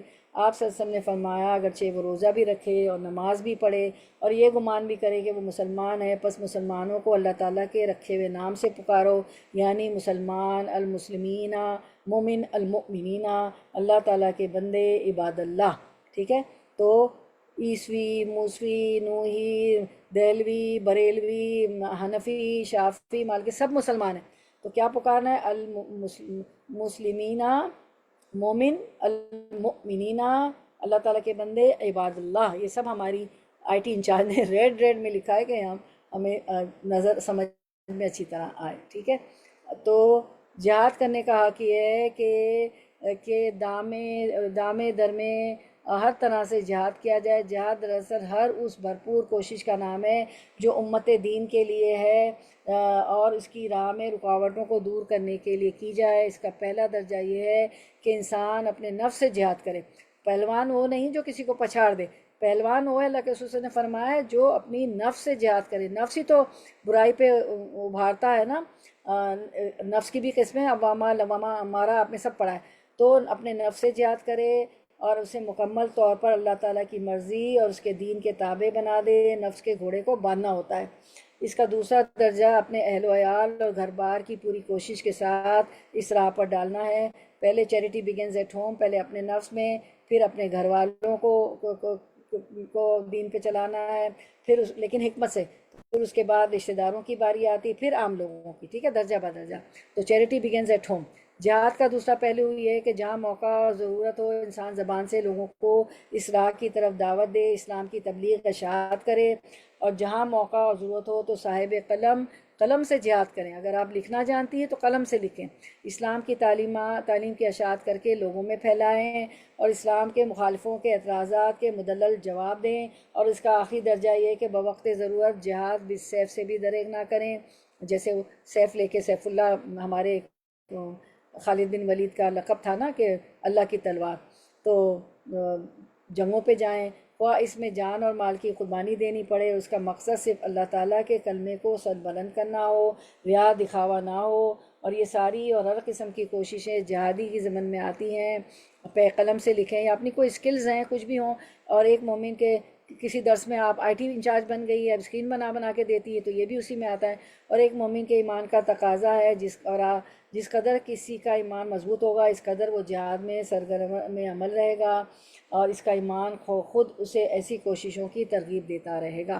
تو صرف جنگوں میں جانا نہیں، یہ سب لکھنا، دین کو پھیلانا، یہ سب اس کی قسم میں آتا ہے. ٹھیک ہے. اس کے بعد ہم دیکھتے ہیں کہ دو عالم صلی اللہ علیہ وسلم کی بعثت کا مقصد قیامت کے دن نبی اکریم صلی اللہ علیہ وسلم اپنی امت پر گواہ ہوں گے اور یہ امت دوسری امتوں کی شہادت دے گی. تو اس شہادت کا حق کیسے پورا ہو سکتا ہے؟ وَأَقِیمُوا الصَّلَاةَ وَآتُوا الزَّکَاةَ آیت کا لاسٹ پورشن، وَاعْتَصِمُوا بِاللَّهِ هُوَ مَوْلَاكُمْ فَنِعْمَ الْمَوْلَىٰ وَنِعْمَ النَّصِيرُ. تو ہم کیسے گواہ بنیں گے کہ پہلے آپ صلی اللہ علیہ وسلم اپنی امت پر گواہ ہوں گے. ابھی پوری نوح علیہ السلام کی اس میں پوری حدیث آپ کو میں نے پڑھ کے سنائی تھی لمبی. اور یہ امت دوسری امتوں کی شہادت دے گی. شہادت کا حق تبھی پورا ہو سکتا ہے. ہم کیسے شہادت دیں گے آپ صلی اللہ علیہ وسلم جب گواہ بنیں گے؟ کیونکہ قرآن میں اللہ تعالیٰ نے ہمیں سب بتا دیا ہے، آپ صلی اللہ علیہ وسلم نے ہم تک پہنچا دیا کہ ساری یہ پیغمبر آئے تھے، انہوں نے جو ہے اپنی قوموں کو دعوت دی تھی. تو یہ امت محمدیہ کے تو کیسے ہی حق ادا ہوگا شہادت کا قیامت کے دن کہ امت محمدیہ کے لوگ نماز با جماعت اور زکوٰۃ کا اجتماعی نظام قائم کریں. جب ہمیں یہ نعمت دی گئی ہے کہ ہم شہادت دیں گے تمام امتوں پہ، تو ہماری every blessing with every blessings comes the responsibility. تو یہ ہمیں جو نعمت دی گئی ہے کہ ہم گواہ بنیں گے، شہادت دیں گے، تو ذمہ داری بھی آ گئی کہ امت محمدیہ کے لوگ نماز با جماعت اور زکوٰۃ کا اجتماعی نظام قائم کرے، ہر حال میں اپنے رب پر توکل کرتے ہوئے اس کے دین پر قائم رہے. اللہ ہی سب کا کارساز، جو بہترین کارساز اور بہترین مددگار ہے، اس کے لیے اللہ ہی ہمارا کارساز ہے. اگر نیت صاف ہو یہ سب کرنے کی، فنعم المولا فنعم النصیر. مقصد یہ کہ جہاد فی سبیل اللہ، تبلیغ دین اور اسلام کو اپنانے اور اس کو نافذ کرنے میں کسی نقصان سے ڈرنے اور کسی سے خوف زدہ ہونے کی ضرورت نہیں ہے. اللہ تعالیٰ تمہارے معاملات کا ذمہ دار اور ہر کام میں تمہارا مددگار ہے. یقین رکھو کہ اس سے بہتر کوئی تمہارا خیر خواہ، ذمہ دار اور مددگار نہیں ہو سکتا. اس صورت مبارکہ کی ابتدا فکر آخرت کے عقیدے سے ہوئی تھی اور اس کا اختتام بھی عقیدہ توحید پر کیا جا رہا ہے. اس لیے سب سے زیادہ زور توحید کے ابلاغ پر، توحید کو پہنچانے پر ہونا چاہیے. یہی دین کی اساس، دین کا خزانہ اور سب سے بڑی شہادت ہے. ٹھیک ہے. تو ہم دیکھ لیتے ہیں ہر مسلمان کو اللہ تعالیٰ کی رضا کی خاطر دین کی کوشش کرنی چاہیے. اللہ تعالیٰ نے دین اسلام میں کوئی تنگی، کوئی حرج نہیں رکھی. اسلام ہی ابراہیم علیہ السلام کا دین تھا. حضرت ابراہیم علیہ السلام امت محمدیہ کے روحانی باپ ہیں. اللہ تعالیٰ نے دین اسلام پر چلنے والوں کا نام مسلمان رکھا ہے. کیا ہے؟ ہوا سماکم المسلمین. اور سرور عالم صلی اللہ علیہ وسلم لوگوں پر دین حق کی شہادت قائم کرنے کے لیے مبعوث کیے گئے ہیں. ٹھیک ہے. لیکون الرسول شہیداً علیکم وتکونوا شہداء علی الناس. یہ آپ کے سامنے آیت ہے، میں اس سے سب پڑھ رہی ہوں. قیامت کے دن امت محمدیہ دوسری امت پر شہادت دے گی. تو اس کے لیے ہمیں نماز، یہ سارا جو ہے نا پڑھنا ہے، نماز، زکوٰۃ دینا ہے اور اللہ کی رسی کو مضبوطی سے تھامنا ہے. جبھی یہ فرض ادا ہوگا. ہر مسلمان کا فرض ہے کہ نماز اور زکوٰۃ کی ادائیگی کے ساتھ پورے دین پر عمل کی کوشش کرتا ہے. اللہ تعالیٰ سے بڑھ کر مسلمانوں کا کوئی مولا اور مددگار نہیں ہے. اب دیکھ لیتے ہیں دین اسلام میں کوئی تنگی نہیں ہے. سورۃ البقرہ 256 دین میں جبر نہیں ہے. سورۃ النساء 80 نبی کسی پر نگراں نہیں ہوتا ہے اور نبی صلی اللہ علیہ وسلم کو لوگوں پر داروغہ نہیں بنایا گیا. بنی اسرائیل 54 نبی کسی کو ہدایت کے لیے مجبور نہیں کر سکتا. قصص 56 ٹھیک ہے. قصص 56 یہ ساری اس کی تفصیل تھی. اب ہم جو ہے دیکھ لیتے ہیں پونڈر کر لیتے ہیں اس آیت پر، آیت نمبر 77 78، اور یہ کتنی پاورفل یہ آیت ہے، تو ہم اس پہ پونڈر کر لیتے ہیں، غور و فکر کر لیتے ہیں. چلیں اس کو غور سے سنیں اور پھر اسی پہ ہم اینڈ کریں گے انشاءاللہ. 5 منٹ زیادہ ہو جائیں گے.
کیسے گواہی دیں گے؟ وفی ھذا لیکون الرسول شہیدا. پہلے بھی کتابوں میں ہے اور قرآن میں بھی ہے کہ رسول صلی اللہ علیہ وسلم گواہ بنیں گے نوح علیہ السلام کی قوم پہ اور تمام قوم پر، اور ہم بھی گواہ بنیں گے، امت مسلمہ بھی. اس کے لیے نماز قائم کرنا ہے، زکوٰۃ دینا ہے، اللہ کی رسی کو مضبوطی سے تھامنا. اللہ ہم کیسے گواہ بنیں گے؟ نہ ہماری نمازیں اچھی،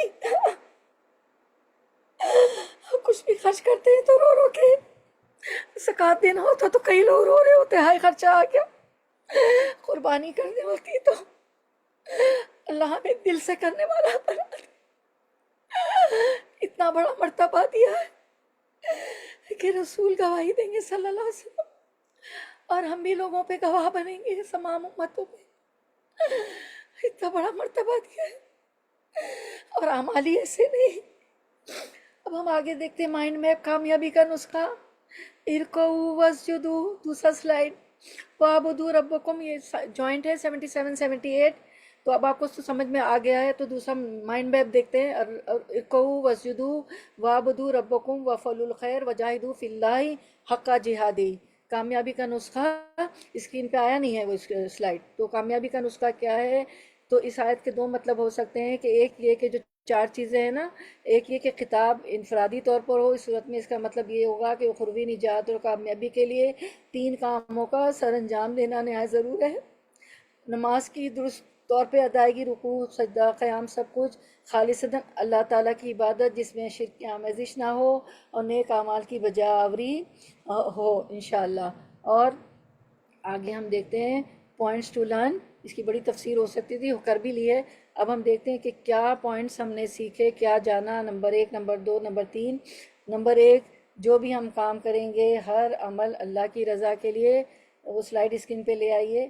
یہ جتنا ہم نے پڑھا ہے، نماز، روزہ، زکوٰۃ، اور اللہ کی راہ میں کوشش صحیح کرنا، وجاہدوا فی اللہ حق جہادہ، تو نیت جو ہے اللہ کے لیے ہو، ریا، فخر، دکھاوا، شو آف نہ ہو. نمبر 2، پوائنٹس ٹو لرن والا سلائیڈ لائیے. دین آسان ہے، اس میں کوئی حرج نہیں. اللہ نے دین اسلام میں کوئی تنگی نہیں رکھی ہے. اس کے لیے ہمیں جو ہے کوششیں کرنی ہیں، اور جو ہے کیا کوششیں کرنی ہے، یہ اللہ تعالیٰ نے کوئی تنگی نہیں رکھی. اگر پانی نہیں ہے تو تیمم کر لیں گے، بیٹھ کے سجدہ نہیں کر سکتے تو بیٹھ کے کر لیں گے.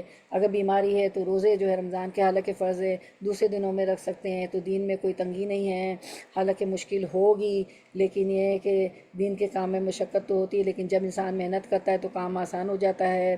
اللہ تعالیٰ نے دین میں کوئی ایسا حکم نہیں رکھا جو انسان کے اختیار میں نہ ہو، انسان کی استطاعت میں نہ ہو. دین میں اللہ تعالیٰ نے نے سہولت رکھی ہے، رخصت رکھی ہے. رخصت میں نے آپ کو بتا دی ساری، تیمم اور روزے اگلے دوسرے دنوں میں پوری کرنا بیماری کی حالت میں. اور مسلمان دین اسلام کی پیروی کرنے والوں کا نام اللہ نے مسلمان رکھا ہے. مسلم کے لغوی معنی اللہ کے احکام کے سامنے سر تسلیم خم کر دینے والا.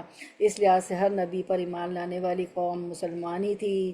ابراہیمی، نوحی، موسوی، عیسوی، برے، اور ہم نے جو بنا لیے نام دہلوی اور پتہ نہیں کیا حنفی، شافی، جو 4 امام ہیں ان کو ہم مانیں گے، فلاں کو نہیں مانیں گے، فلاں کی مسجد میں نماز نہیں پڑھیں گے.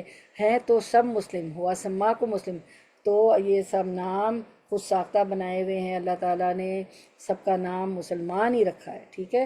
اور وہ آپ نے حدیث بھی دیکھی تھی، مسلمین، مومنین اور حقہ جہادی.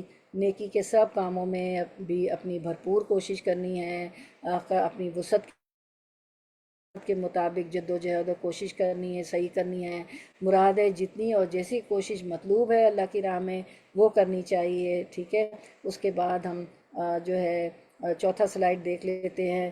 حق کا جہادی. تو حق کا جہادی جو ہے وہ کیا ہے؟ حق کا جہادی کھلے دشمن کا مقابلہ کرنا ہے.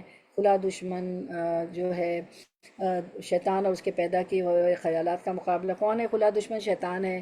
تو شیطان کو اللہ نے کہا کہ وہ تمہارا ازلی اور ابدی دشمن ہے. تو ہم کبھی شیطان کو دشمن سمجھتے ہی نہیں ہیں، اس کی جو ہے وسوسے میں آ جاتے ہیں. لیکن جو آپ تو تعلیم القرآن کے اسٹوڈنٹ ہے، جو اللہ کے احکامات پر چلتے ہیں، اسے فوراً سمجھ میں آ جاتا ہے تو کوئی شیطان کی چال ہے نا. اس کو اللہ نے بصیرت کی دل بینا، ہم نے آیت بھی پڑھی تھی نا، دل بینا دیا ہوتا ہے، اس کی سمجھ میں آ جاتا ہے کہ یہ تو کوئی شیطان کے وسوسے یا میرے نفس کی اکساہٹ ہے. تو ان کھلے دشمنوں سے بچنا ہے. نفس تو جو ہے بدی پہ ابھارتا ہے، آپ نے پڑھا ہے نا لفظ لوامہ ہمارا. تو اپنے نفس کے گھوڑوں کو کنٹرول کرنا ہے، شیطان کے ہتھ کنڈے میں نہیں. حضرت عمر رضی اللہ عنہ کو تو آپ صلی اللہ علیہ وسلم نے فرمایا کہ شیطان دیکھ کے دور بھاگ جاتا تھا.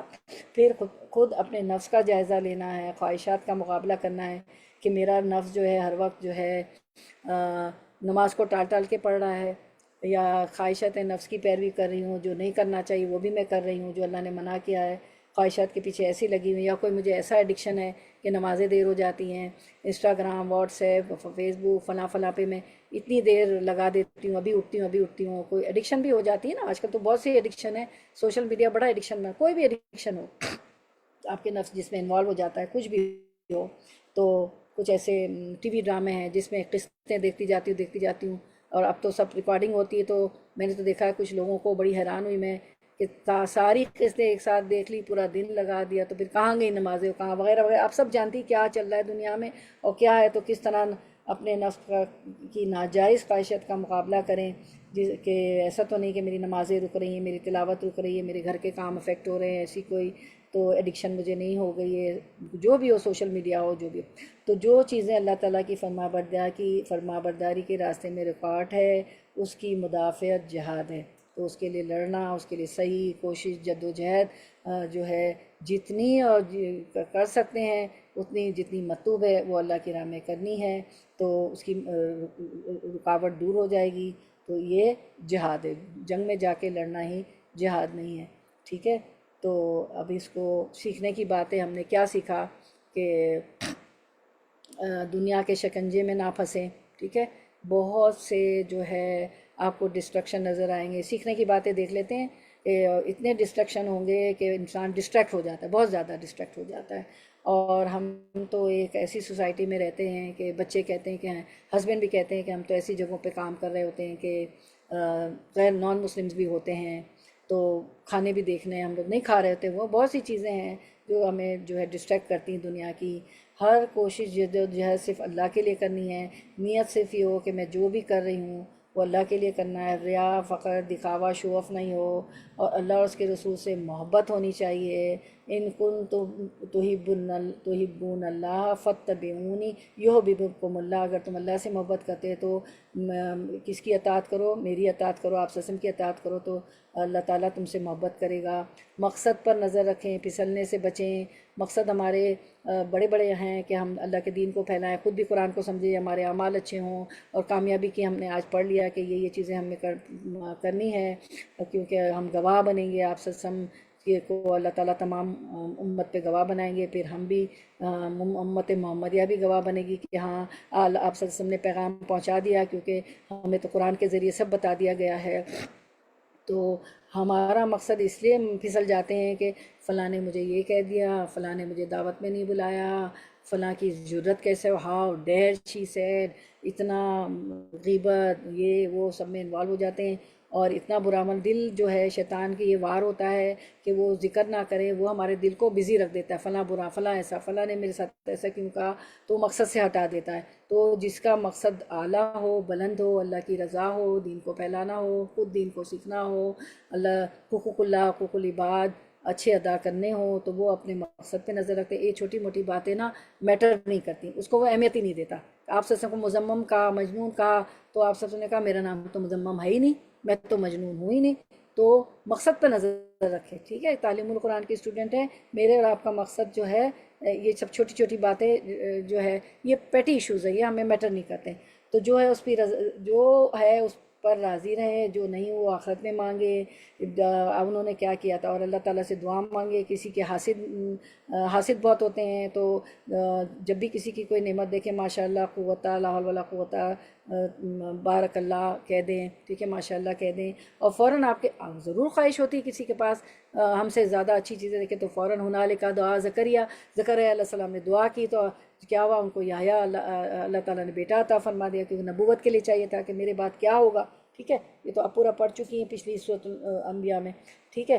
تو اور تو جو راضی ہے اس پہ جو ہے اس پر راضی رہے، اپنے سے نیچے کو دیکھیں، ٹھیک ہے؟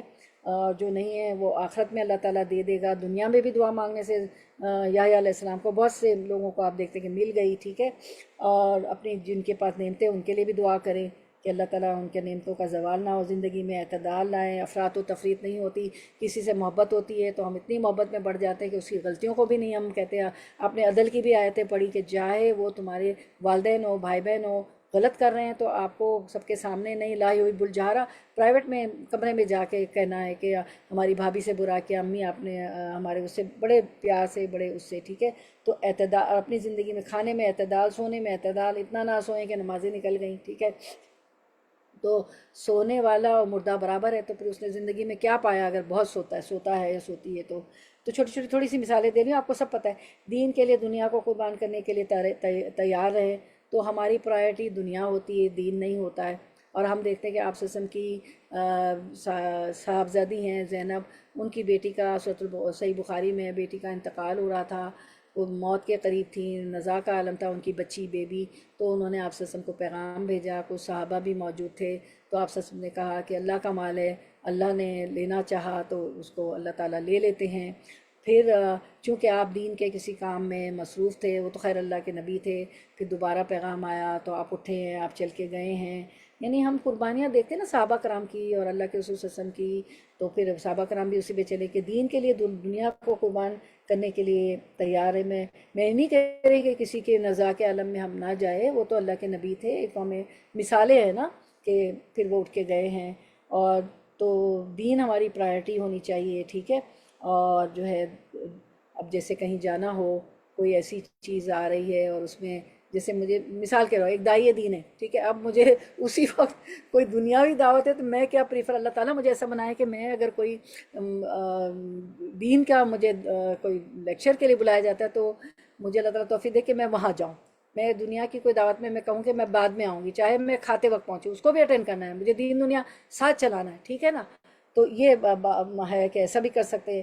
تو ہم جن چیزوں سے محبت کرتے ہیں وہ ہماری آزمائشیں ہوتی ہیں بعض دفعہ، وہ تو ان آزمائشوں سے بھی بچنا ہے، اور وہ جو محبت کرتے ہیں وہ اللہ تعالیٰ دے بھی دے، حاصل بھی ہو جائے، لیکن وہ دین سے نہ ٹکراتی ہو، اللہ کے احکام سے نہ ٹکراتی ہو، ٹھیک ہے نا؟ بچوں سے بھی محبت ہے، شوہر سے بھی محبت ہے، لیکن اللہ کی ذات جو ہے سب سے اوپر ہونا چاہیے۔ اپنے ہاتھ کو اوپر کرے، اپنی دوسری ہتھیلی سے ہونا چاہیے، دونوں ہاتھوں کو برابر کرے، برابر بھی نہیں ہونے چاہیے لوگوں کی محبت، نیچے تو سوال ہی نہیں ہوتا ہے۔ تو اللہ ایک ہاتھ سے دوسرے ہاتھ کو اوپر کرے، اللہ کی محبت سب سے ٹاپ پر ہونی چاہیے، ٹھیک ہے نا؟ چلیں اس پہ ہم اینڈ کرتے ہیں، بہت اس پہ ہم لیکچر رکھ لیں گے انشاءاللہ، 1 گھنٹے کا جا سکتا ہے، سوری آپ لوگوں کا ٹائم زیادہ لیا، لیکن ہمیں تکمیل بہت ضرورت تھی۔ پوائنٹس ٹو لرن آپ کے سامنے ہیں سارے چاروں، چاروں سلائڈ پھر سے دیکھ لیں آپ لوگ، چاہیں تو اسکرین شاٹ لے لیں. نمبر 1 نمبر 2 شروع سے دکھا دیں. یہ تو تلاوت آپ نے سن لی تھی، یہ مائنڈ میپ ہے، یہ تلاوت کا تھا سن لی تھی. پھر یہ مائنڈ میپ ہے کامیابی کا نسخہ، پھر حقہ جہادی اس کے پوائنٹس ہیں، تفصیل میں ہو چکا تھا، ابھی میں نے شارٹ بتایا سارا. اور پوائنٹس ٹو لرن کہ ہم نے کیا کیا سیکھا. ٹھیک ہے، حقہ جہادی، مسلمان، دین آسان ہے. ٹھیک ہے، اور سیکھنے کی باتیں. چلیں ہم اسی پہ اینڈ کرتے ہیں. اور الحمدللہ الذی، ہم دعا پڑھ لیتے ہیں کیونکہ سبحان اللہ ہی. اچھا یہ آپ لوگوں کا کیو این اے تھا، اس کو دیکھ لیتے ہیں جلدی سے کیو این اے دیکھ لیتے ہیں. حقہ جہادی سے کیا مراد ہے؟ وسعت، طاقت، جد و جہد، کوشش مراد ہے. جتنی ہو جیسی کوشش مطلوب ہے اللہ کی راہ میں وہ کی جائے. اسکرین شاٹ لے لے. وما جعل حرج تک، دین کے کام میں مشقت تو ہوگی لیکن جب انسان محنت کرتا ہے تو کام آسان ہو جاتا ہے. اللہ تعالیٰ نے دین میں کوئی ایسا حکم نہیں رکھا جو انسان کے اختیار میں نہ ہو، انسان کی استطاعت میں نہ ہو. دین میں اللہ نے سہولت رکھی ہے، رخصت رکھی ہے. جیسے بیماری میں وضو کی بجائے تیمم، سفر میں روزے چھوڑنے کی اجازت دی ہے. ٹھیک ہے، اور اس آیت میں ہم نے پڑھا وہ رکوع سجدے والا سلائڈ دکھا دیں کہ رکوع کرو، سجدہ کرو، اپنے رب کی عبادت کرو، بھلائی کرو، اللہ کی راہ میں جہاد کرو، نماز قائم کرو، زکوٰۃ دو، اللہ کو مضبوط تھام لو. یہ سمری میں نے کر دی. تو چلے اب ہم سبحان اللہ، اللہ تعالیٰ کا شکر ادا کرتے ہیں سب مل کے. سبحان اللہ الحمدللہ الذی بنعمتہ تتم الصالحات. ام المومنین عائشہ رضی اللہ عنہ کہتی ہیں کہ رسول اللہ صلی اللہ علیہ وسلم جب کوئی اچھی بات دیکھتے تو فرماتے تمام تعریفیں اس اللہ کے لیے ہے جس کی مہربانی سے تمام نیک کام پائے تکمیل کو پہنچتے ہیں. اور یہ سورۃ الحج جو ہے اللہ کی مہربانی سے ہی پائے تکمیل کو پہنچی. اللہ تعالیٰ ہماری غلطیوں کو معاف فرما دیں. ہم میں سے کوئی بھی عالم نہیں ہے. سبحان اللہ و بحمدہ. ہم we are human, we are likely to make errors. ہم تو انسان ہیں، غلطیاں ہو جاتی ہیں، اللہ معاف کرے. سبحان، ورنہ اللہ کا کلام تو پاک ہے، اعلیٰ ہے. سبحان اللہ و بحمدہ عدد خلقہ و رضا نفسہ و زنۃ عرشہ و مداد کلماتہ. پاکیزگی ہے اللہ کی اور اس کی تعریف، اس کی پاکیزگی ہے اللہ کی اور اس کی تعریف دکھا دیجیے، مترجمہ کر لیتے ہیں. پاکیزگی ہے اللہ کی، اس کی تعریف کے ساتھ جتنی اس کی مخلوق کی گنتی ہے اور جتنی اس کو پسند ہے اور جتنا اس کے عشق کا وزن ہے اور جتنی اس کی کلمات کی سیاہی ہے. اگر ذکر زیادہ ہو جائے، دعا نہ ہو، تو وہ دعا میں ہی شمار ہو جاتا ہے انشاءاللہ. بارک اللہ فی علمک و عملک و رزقکم و اوقاتکم و اہلکم و مالکم. اللہ تعالیٰ آپ لوگوں کا آنا بیٹھنا قبول فرمائے. آمین. اللہم وفقنا لما تحب و ترضی. اے اللہ ہمیں توفیق دے کہ ہم وہ عمل کریں جس سے تو محبت کرتا ہے اور راضی ہوتا ہے. یہ بھی ایک دعا ہی ہے. ربنا تقبل منا انک انت السمیع العلیم وتب علینا انک انت التواب الرحیم. اے ہمارے رب تو ہم سے قبول فرما، تو ہی سننے اور جاننے والا ہے. یہ بھی دعا ہی ہے. سبحان ربک رب العزت عما یصفون وسلام علی المرسلین والحمد للہ رب العالمین. آپ لوگوں سے ایک سوال ہے، اگلا آپ لوگ ایم سی کیوز چاہیں گے؟ آپ لوگوں کو اگر یاد ہو، ہم نے پچھلے ملٹیپل چوائسیز رکھے تھے سورۃ الانبیاء کا، تو سورۃ الحج کے بھی آپ لوگ نیکسٹ درس میں آپ چاہیں گے کہ M C Qs multiple choices رکھے. جواب بھی سامنے ہی ہوتے تھے، آپ کو اے بی سی چوز کرنا ہوتا تھا. جو لوگ حاضر تھے، جو لوگ نہیں حاضر تھے، تو چلیں آپ لوگ کیا چاہتے ہیں. واخر دعوات انشاءاللہ دعوانا الحمدللہ رب العالمین. سبحانک اللہم و بحمدک نشہد ان لا الہ الا انت نستغفرک و نتوب الیک. السلام علیکم ورحمۃ اللہ وبرکاتہ. کیونکہ وہ بھی ایک سمری ہو گئی تھی، کافی کچھ ہماری صورت کور ہو گئی تھی. تو کتنے لوگ چاہتے ہیں تو بتا دیں. جی انشاءاللہ ٹھیک ہے. چلیں پھر ریویو ہو جاتا ہے، پھر اس میں لگتا ہے نا. ہاں جی، ڈریے گا نہیں. وہ ٹاپک بھی کوئی ہو سکتا ہے، دوسری صورت بھی شروع ہو سکتی ہے، اور ڈریے گا بھی نہیں کہ اگر تھوڑے سے کیو این اے رکھ دیا جائے تو بہت سمجھ، کیونکہ سامنے ہی ہوتا ہے نا multiple choice M C Qs میں، تو آپ کے سامنے ہی جوابات ہوتے ہیں اے بی سی ڈی. تو ٹھیک ہے، چلیں. ہاں چلے، اوکے. تو آپ لوگوں کو بہت مبارک ہو، آپ لوگوں کی جو ہے کمپلیٹ ہو گئی ماشاء اللہ. آپ کو کیسا لگا؟ آپ لوگوں کی کمپلیٹ ہو گئی، کیسا لگ رہا ہے آپ لوگوں کو؟ اچھا لگ رہا ہے بہت، ماشاء اللہ.